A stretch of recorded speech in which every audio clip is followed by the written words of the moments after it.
N is for NPD, Part 2. I did a little thinking after receiving an indignant and entitled comment from a YouTube user on the last post. He, or possibly she, was so disgusted at hearing a feminist perspective on NPD that they had to turn it off after a few minutes. The poor dear, I know reality isn't comfortable and can offend many people. People generally prefer lies and feel-good non-explanations for phenomena, but facing reality is necessary if you want to have any hope of actually solving problems. And NPD is a problem and does require a feminist framework if you want to understand it. So my thinking brought me to the following question: why must NPD be addressed within a feminist context? Very simply put, patriarchy, or the system of male domination, does the following. It pressures and enables women to pursue motherhood, even if they are not equipped to produce or raise healthy children. It enables unhealthy men access to and control over women's bodies and whatever comes out of those bodies. And it creates a problematic model of child ownership where an unhealthy parent or parental unit is solely in charge of a child or children without any accountability or external oversight. And outside of breeding, all societies reward aggressive and abusive male behavior and allow women limited power if they exhibit or support male behavior. How is this not problematic? This is a recipe for abuse, and it is only possible under a system of male domination. Another reason why NPD is best viewed within a feminist framework is because of many of the similarities in treatment that a victim of a narcissist and a female and male-dominated society receive. Both narcissists and men in general are enabled, and so many excuses are made for their abusive behavior. Both victims of NPDs and women are gaslit and bullied when they try to come forward to describe their experience. Many of the tactics that narcissists use to control their victims are the same tactics that men use to control women. I'm not saying that all men are narcissists, but like I posited in Part 1, I think that NPD is standard male domination patterns, but on steroids. Early in my postgraduate training, I worked on various research projects on personality disorders. And since then, I've done a lot of reading and exploration as a survivor of narcissistic abuse. And I've never encountered a therapist or researcher that approaches these problems from a real feminist perspective. They can describe the issues, but they can never really provide adequate answers to the why and how questions, and thus we can never develop preventative solutions. Psychologists just bandage the wounded. There are a few good reasons for this. First, all people are raised to elevate males and hate females, and are inundated with woman hate throughout their lives. And all psychological theories and resultant therapist training programs are rooted in misogynistic male thinking. So true feminism isn't going to make its way into therapeutic systems or even the education system. In addition, modern therapists who seek a following online do so primarily to make money. Adopting a fact-based, gynocentric approach to mental health, or any issue really, is guaranteed not to make money. It can get you canceled or put you in danger. If you alienate men, which can be achieved by simply calling them out on their provable data-based violence, it will destroy any career you seek to build through social media. I've watched a lot of videos on YouTube on mental health issues, and even if the therapist, him or herself, understands the basics, they are all invested in promoting heterosexual relationships, and not a one will dare to touch sex bias in how women are affected by abuse or mental health issues, or will be truthful about root causes of anything. Some will touch on race and cultural issues, but no one will go near real feminism, nor will they call out homophobic material left in their comments sections. I've even seen one or two experts try to paint claims of sexism as oversensitivity rather than a legitimate complaint, which is, of course, the kind of gaslighting that these people should be well aware of, and that women experience constantly as the subordinate class in a patriarchal system. The failure to truly support women is not a surprise to me, but it is sad because, as I've said many times before, suffering is not a necessary part of female existence and only happens because of male dominance and the system that results. Okay, so having gotten that out of the way, I'll briefly discuss the results of the poll I put on my blog and YouTube channel, and that will lead to the main topic. And if you want to see the graphic, it's in the blog post linked to below. So I asked people to let me know in what areas of their lives they may have encountered someone with NPD, just to get an idea of where we tend to encounter these folks. Note that the results are rough. I didn't ask for confirmed diagnoses, and the data are self-reported, so please don't draw any causal relationships, but I will make a few observations. First, I noticed that the most highly endorsed types of NPD relationships happened within families, especially with parents, and then in the workplace. This was interesting and not unexpected. We don't get to choose our families and are thus captive victims to whatever shit goes on there, especially in a world where breeding is not selective. If you want to escape NPD in your family, you have to go to very drastic measures, which I'll get into in part 3. Workplace exposure has a little more freedom. You can leave a job, although depending on a host of factors in your life, it may not be the easiest transition. For some people, it may not be a big deal to find another job, but for others, you may be sacrificing your reputation or a climb up the ladder, or you may not have the financial means to quit without having something else in place. I firmly believe that women are more affected by abuse in the workplace, and our resumes and careers suffer when we're forced out of jobs due to stress and health issues, threats to our safety, and general career punishment simply for being women, and especially outspoken or intelligent women who don't follow lady rules. The other categories of friendship and romantic relationships were far less endorsed. And I think that is probably because we have so much more choice about these relationships. Unless you've been a chronically abused person who tends to fall victim to abusers, most people can avoid becoming trapped long-term in free choice relationships.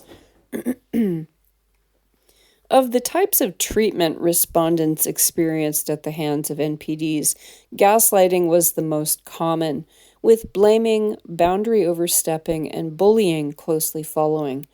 NPD is about control and manipulation and protecting a very fragile ego at the expense of everyone else. And these tactics all serve to give the narcissist the upper hand in dealing with you, making you second guess yourself and feeling like you have no control over what is happening. So let's talk about the roles people in the lives of narcissists end up taking on. I'm going to address family and the workplace primarily, but note that you can see some of these roles in any relationship with a narcissist. A lot of therapists talk about these roles as if each person involved in the system is assigned one, but it can be a little messier than that. Not all roles may be present, and there can be overlap and role exchange over time or situation. The roles can also have different effects on males and females. The truth teller versus the enabler. When we talk about truth tellers, we don't mean the person who has no filter and just says what they think no matter what. Rather, a truth teller usually has high emotional intelligence and can often be described as being able to read a room or see through you. It's a valuable skill that shows up in childhood, and as children, they'll often bluntly state what they observe. Among normal people, this can be amusing or sometimes uncomfortable, but in a family with a narcissistic parent, an observant and truth telling child is a massive threat. The narcissist feels shame and then reacts with rage and whatever punishing behaviors they use to regain the upper hand. Truth tellers quickly learn that pointing things out can get them into trouble, and many end up as loners, not always by choice, within a family and later in the workplace. As children, they often have rich inner worlds, imaginary friends, escape fantasies, and they dream of the day when they can exit the toxic prison they live in. Many truth tellers end up becoming the family scapegoat, and they usually have no support among family. They suffer anxiety and low self-confidence and loneliness, although some may learn out of necessity to become extremely self-reliant. I was the truth teller in my family, and it has caused issues with NPDs in a few different workplaces, even affecting my career path. I swear I have the words tattooed on my forehead. People seem to know what I am, even if I say nothing. Perhaps I'm just not very good at ass-kissing or pretending to be blind to nonsense or outright abuse. I'm also terrible at having superficial and/or subject-avoidant conversations, so much so that I'd rather have awkward silence than to pretend. So it doesn't surprise me that I prefer to work freelance or independently, or with limited supervision. But I will say that I've managed to use what I consider to be an ability to great advantage in non-NPD situations requiring conflict resolution, and I feel it is somehow tied to my gut instinct when it comes to dealing with men who end up being threats. Now, if the truth teller is all about reality, then the enabler is all about lies. These are weak individuals, but they come in many flavors, and their actions serve to control their fear, keep the peace, and/or protect the narcissist in return for rewards, safety, etc. I wrote a post on enablers earlier in the alphabet series, see the link below, so I won't go into great detail here, but suffice it to say that these people are kind of like a shit topping on the shit-flavored ice cream of the narcissist. The NPD abuses you, and then the enabler further harms you by shaming you and throwing in with the abuser. It should be no surprise that truth tellers seldom end up becoming enablers. The scapegoat versus the golden child. A scapegoat is the person who is blamed when something goes wrong, even if they have nothing to do with it. Every narcissist needs a scapegoat because they never take responsibility for their bad behavior, the mistakes they make, and they always need a target for their rage, even if no one specific is actually to blame. Truth tellers often make convenient scapegoats because they are massive threats to the fragile NPD ego, and other family members may pile on as well to avoid being targeted themselves.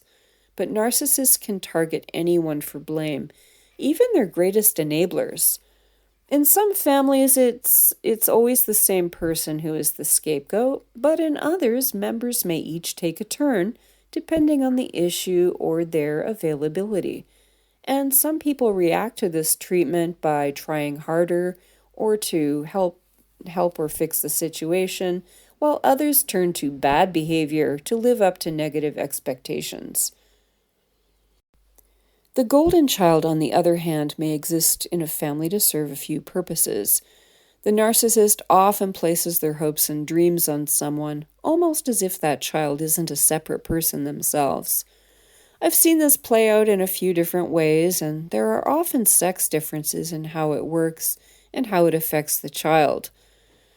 When the golden child is a girl, I find that she often ends up really neurotic and driven, plagued by severe anxiety, perfectionism, sometimes eating disorders.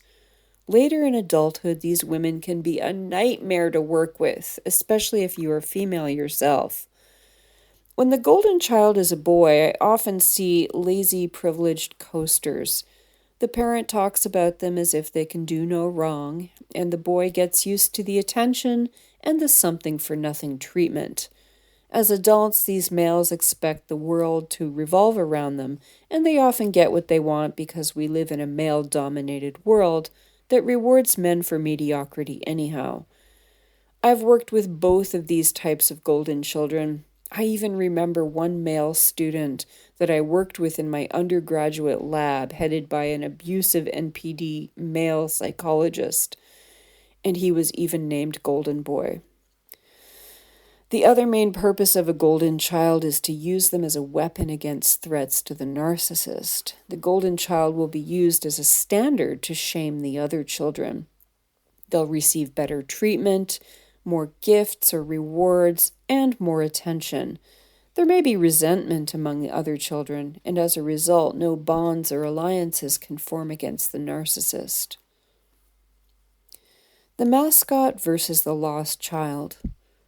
Like with the other pairs of roles, the mascot and the lost child are sort of opposites. These two roles are not about treatment, but how children may deal with a narcissistic person in the family. The mascot, which is a bit of a strange term for me, tends to react to the constant tension and conflict in the family with a need to entertain. They seek attention, and their aim is to break tension and make everyone feel better. It can be problematic later in life outside the family system, as they don't deal directly with problems and have developed a very thick wall of protection that can be hard to break down. The lost child, on the other hand, doesn't want attention at all. They retreat to avoid dealing with conflict. It doesn't prevent them from being abused, however, but they don't fight back or give the narcissist the satisfying ego boost that they seek. They're more likely to be neglected, however. While the mascot may be able to get by in social situations later in life, the lost child may not develop the superficial social skills to pass in workplace situations. I'm going to close part 2 here with the following. Although I didn't go into great detail about each of the characters you may find in a narcissist's life, you can probably see that there is nothing good that comes out of growing up in this kind of family or going on to work in a place where adults are abusing adults. It isn't necessary, but it is inevitable when we live in a system where the right to breed trumps the right to live free from suffering. As it is, abuse begets abuse, and in part 3 I'll discuss how you can deal with narcissistic abuse, especially as a woman.